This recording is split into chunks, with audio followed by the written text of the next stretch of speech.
bow, chicka bow wow.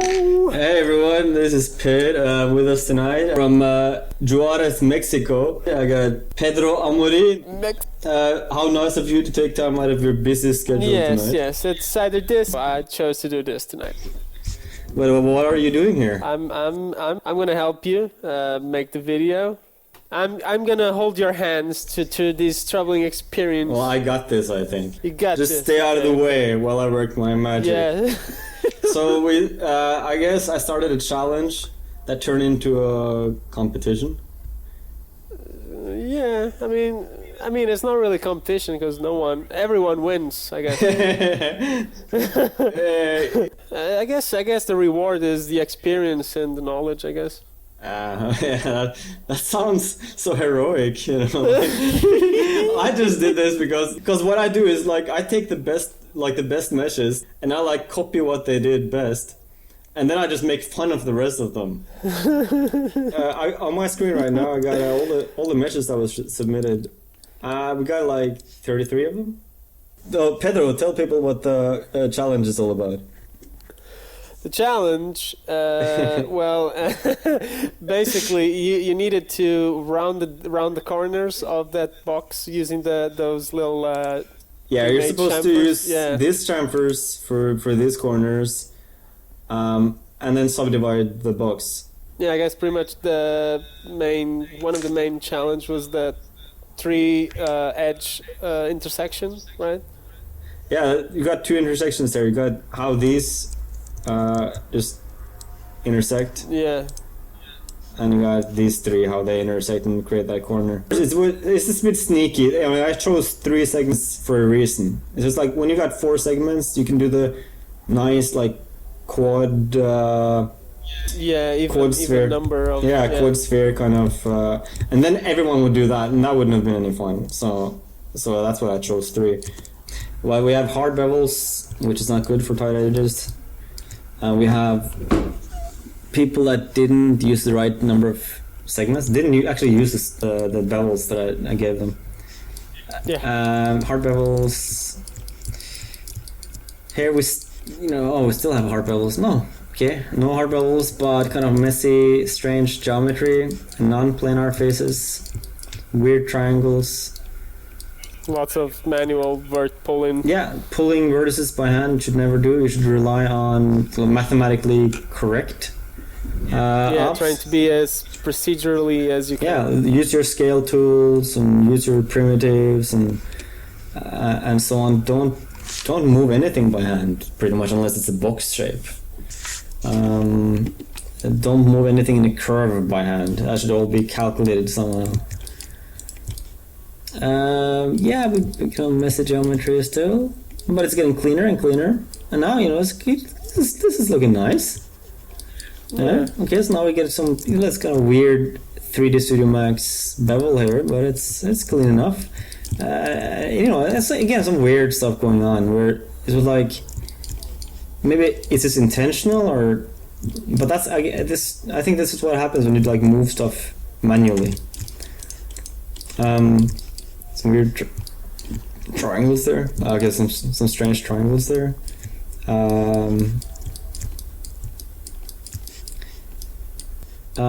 Again, clean. It's nice to see the clean meshes, and a really good idea is to just check this out in wireframe and see that everything lines up and everything is clean. Okay, double control loops here. Because you can control this curve, and that's very nice. Control loops. Control looping getting nicer. Pedro, I think this is yours.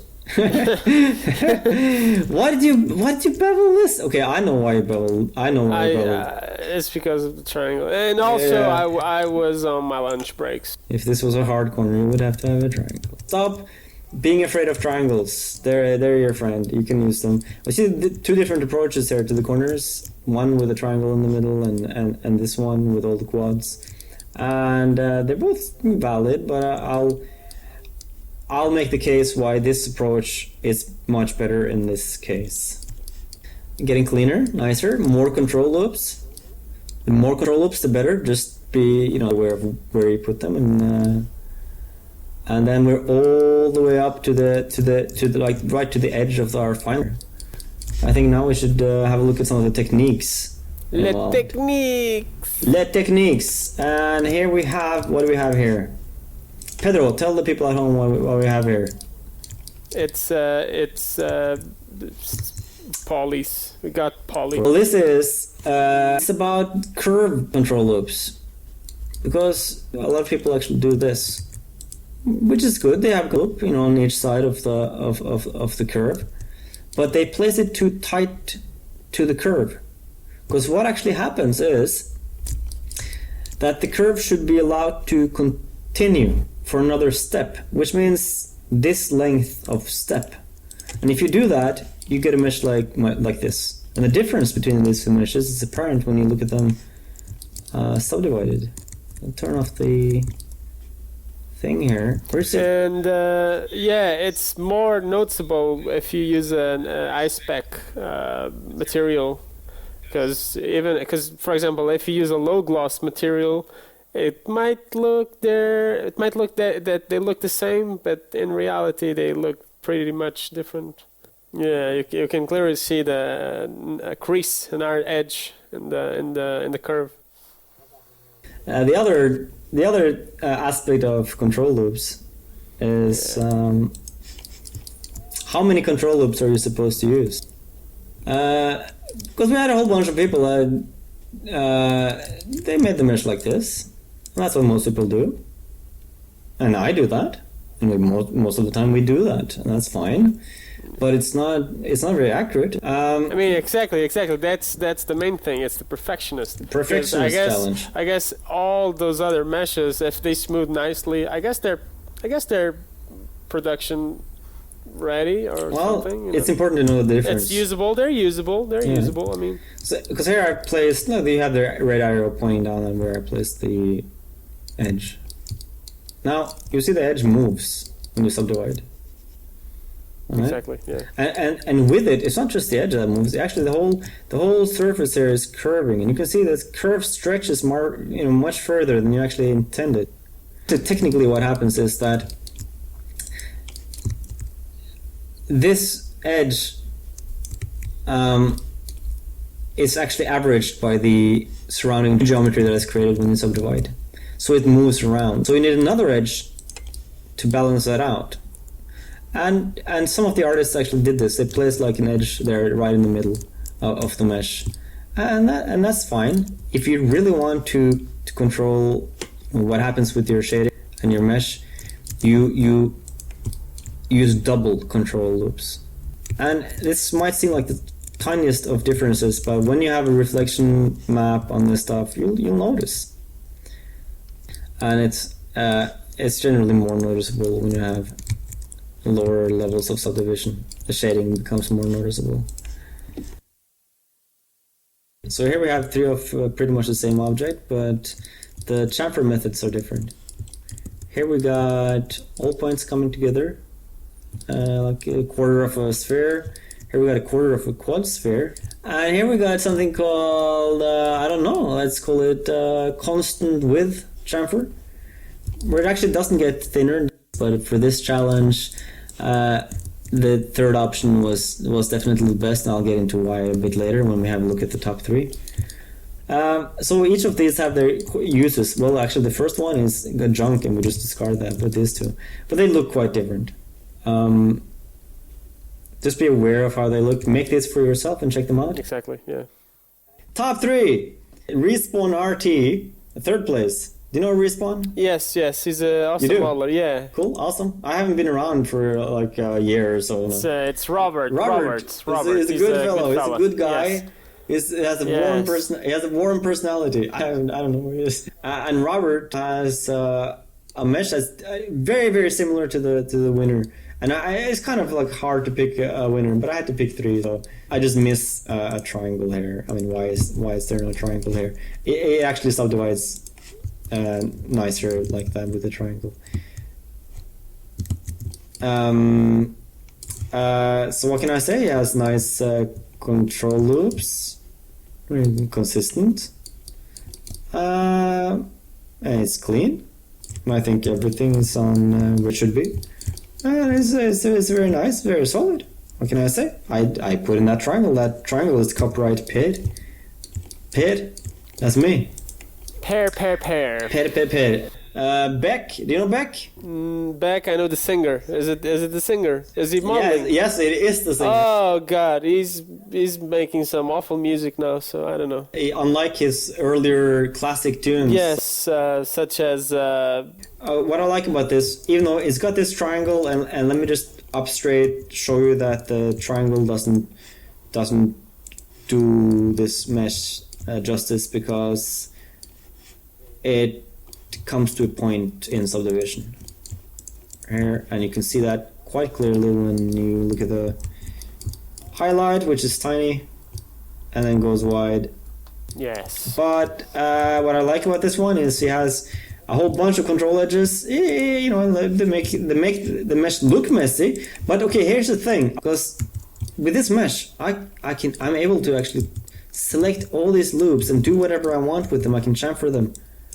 I can move them around, and it's nice and clean, and I don't have to worry that any of these edges, you know, randomly terminate like this, and then I try to chamfer and it's a mess. I know where I got everything. What if? Yay! Yes! So it's solid number 2, and our winner. I forgot his name. It's Pack. It's Pack. Pack. He wins the thing. Yeah. It doesn't terminate his stuff that nicely back here. And there's I can tell that he didn't.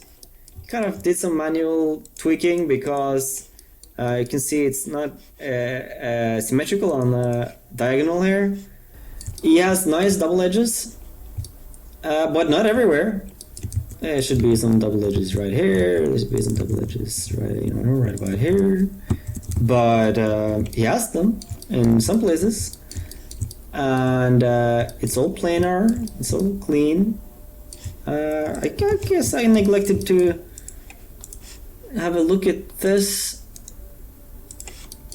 Yeah, but that's why it's on 3rd. There are these non-planar polygons. This is where this is where it's at. This is nice, sweet. Yeah, what do you think? Big dogs. So do you want to go through the points that you wanted people to? What if Yes. Artifacts, visual artifacts? That's a plural, right? But what if it was actually like artify? Like cacti. Would you start saying like artify? Artify?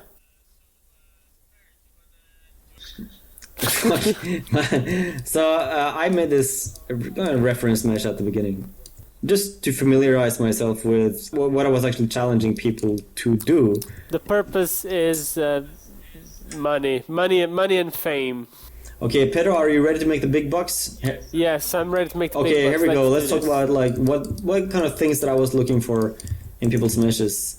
I wanted to see that they kept the distance from the curves. I think 1 or 2 people did that, and that's something to keep in mind. Don't keep the close to the curves like that, or you'll have the hard edge. Keep them far away.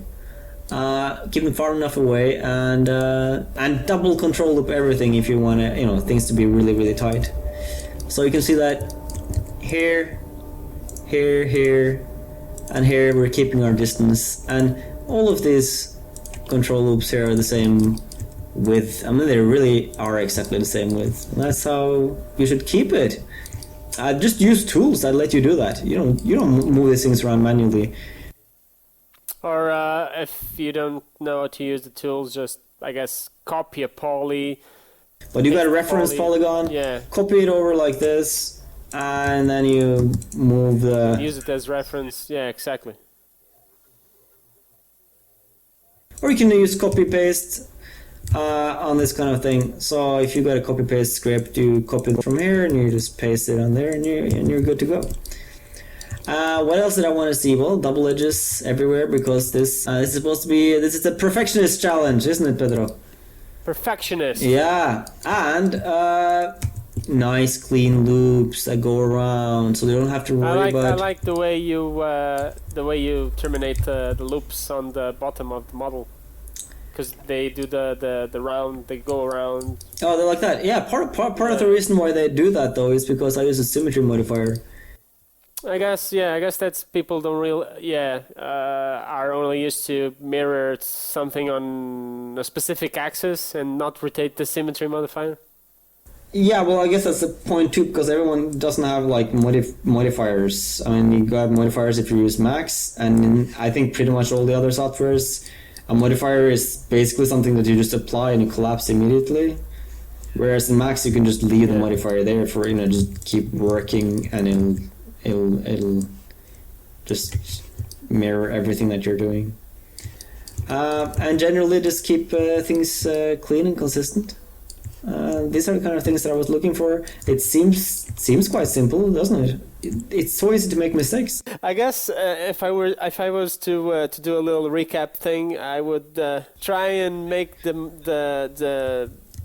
move the verts in a procedural way. So use the scale tool. Yes. Don't move verts individually, because it's gonna mess up the curves and the flow of the loops. What else?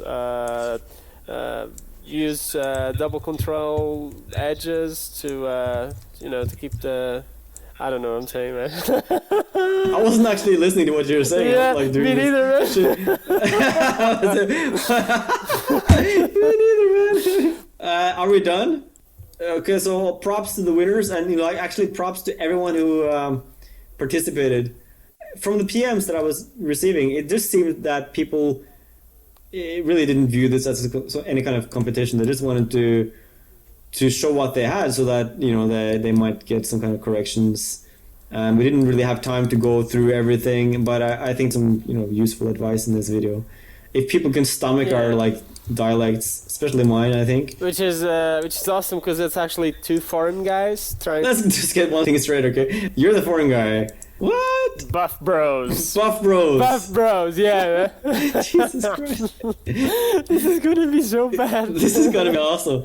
But are there any? Should we? I don't know. We don't want to do any more work, do we? No, fuck that, man.